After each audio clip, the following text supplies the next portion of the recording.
ask is that you would continue to guide us and lead us in every step of the way. Just want, Lord God, tonight to give you the praise and give you the glory. And all the honor and all the thanksgiving is yours. In Jesus' mighty and glorious name we pray, the people shall say amen.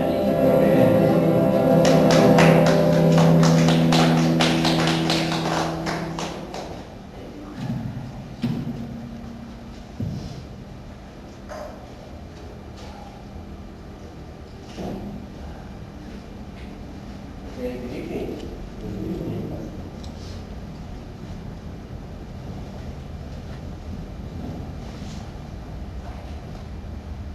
Yes. Feel extra tired.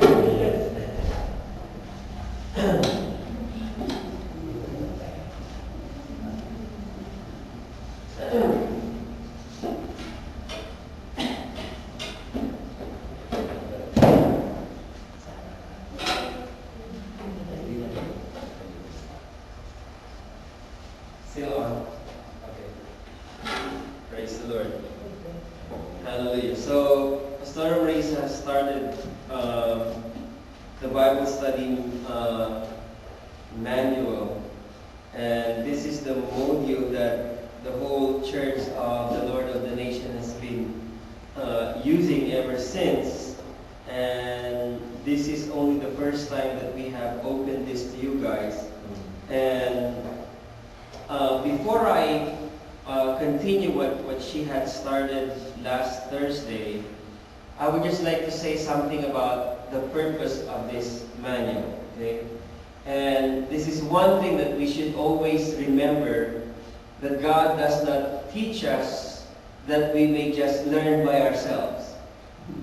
There is always a greater reason why God is trying to communicate His words to us. Of course, part of that reason is for us to learn, for us to be enlightened, for us to really understand or grasp spiritual things in this world.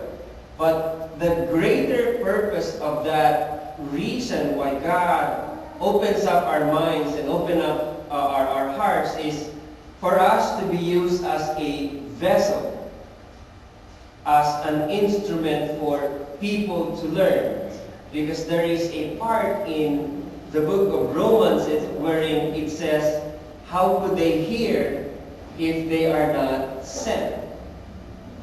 How could they hear? Let me read it to you so we could accurately quote from it. Romans chapter 10.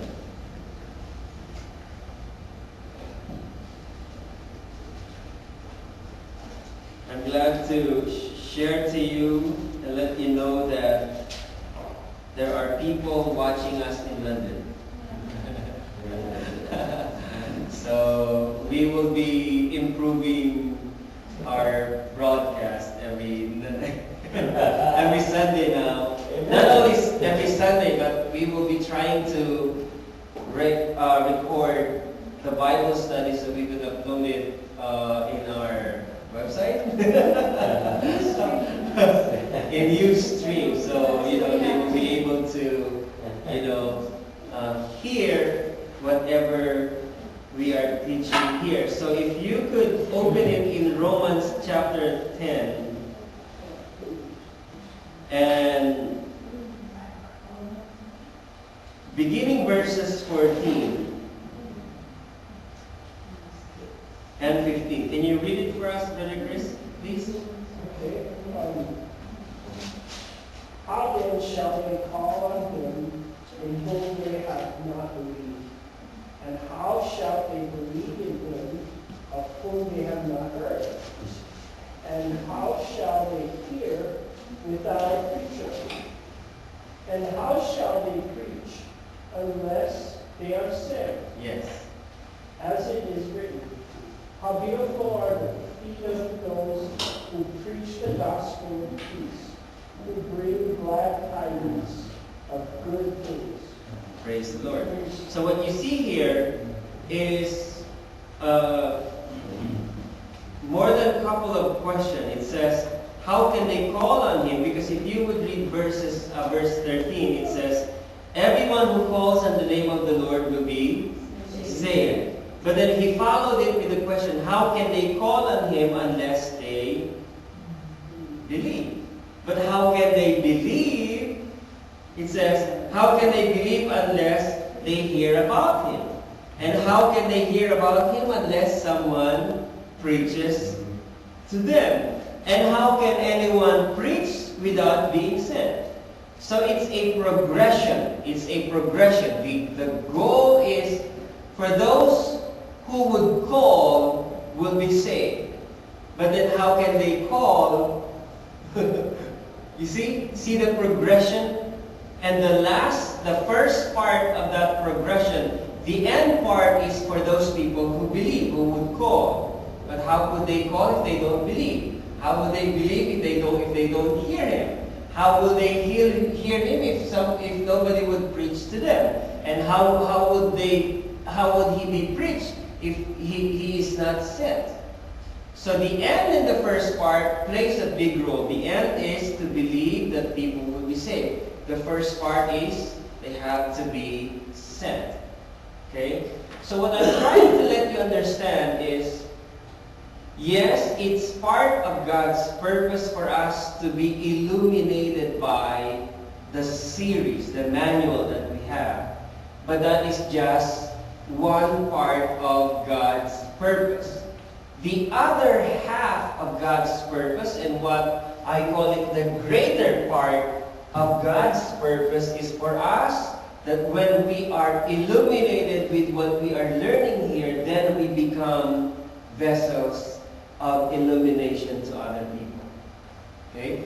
In Matthew 5:13 and 14, and if you would go to John chapter 8 verse 12, John 8:12 says, I am the light of the world. But Matthew 5:14 says, you are the light of the world. So first thing happens, you receive Jesus Christ, then you become the light. When you receive the light, then you become the light. So same principle applies. When you receive understanding, when you receive the learning, when you receive the illumination from the studies that we will be doing beginning tonight, the next level would be we will be used by the Lord to become Bible study leaders.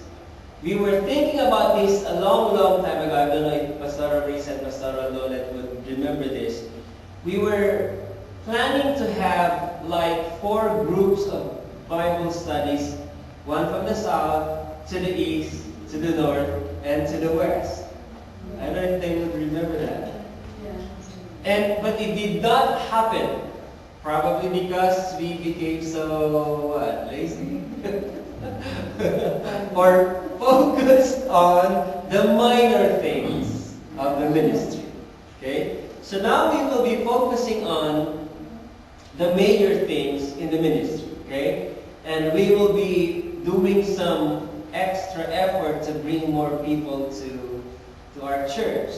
And part of that is Bible study. When we learn to become Bible study leaders, then we will be able to bring more people, unchurched people, into the places where we will be holding some Bible studies. We will be praying tonight that we will have a simultaneous Bible study in the 4 corners of Las Vegas. Isn't that amazing that Pastor Lolet would be conducting the west side? Okay? And Diana will be conducting the south side. You're from the south, right?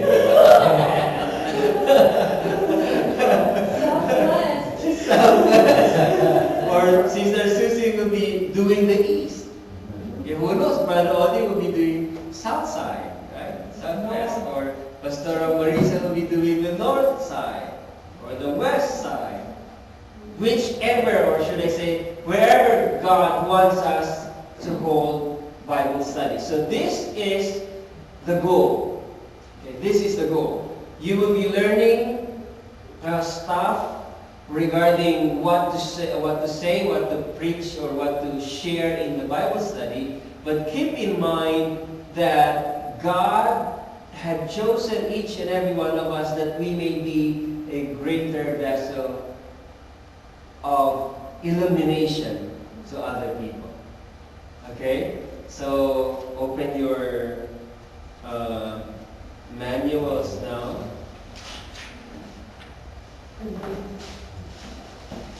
I believe Pastor Marisa discussed to you page 1357.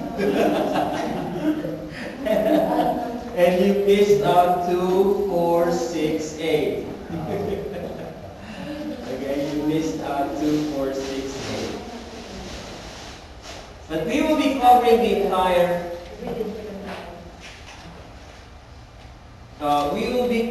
the entire module 1 tonight. Okay? So if you would open the first page, which is the table of contents, there are 4 modules here, 5. But tonight we will be covering module 1, which is entitled Salvation. And the first part of salvation message is a question. How can we know God? Is there a way, is there a way that we could know God? There are 3 ways that we could know God. The first one is through creation. So if you would really read verse 1 of Genesis 1, it says, in the beginning, God created the heavens and the earth. So there is this relationship between creation, creator, and creation. So any creation reveals who created them. Okay? So when you look at the things around us, everything was created, and so the creation reveals the Creator. The second way to know God is through the Bible. The third way to know God is through His Son, because the Son reveals God. If you would read John chapter 1, I think verse 18, if I'm not mistaken. Is that I remember that because that was my text in London. They gave me a message, and the title of the message is God's Divine Revelation. I think verse 18 of John chapter 1 explains the whole message. Let me read it to you. Yes, verse 18. The last sentence says, He has shown us what God is like. This is the New International Reader's Version. But in the King James Version, it says, He revealed God, He declared God, He explained Him. So meaning to say, it's not just through creation that you are reminded that there is God. Through creation, you could also know God. Through the Bible, you could know God. But most important of all, through His Son, we can know God. Okay? So that's how we should open up the Bible study when that time comes. You open up with a question: is there a way that we can know God? We cannot see God, so how can you know God? So our memory verse would be Colossians 1:15, wherein it says, He is the image of the invisible God, the firstborn over all creation. So I think as Bible study leaders, we should learn to memorize Colossians 1:15, because that's our memory verse. I think we should begin to be doing memory verse. Okay? So the first memory verse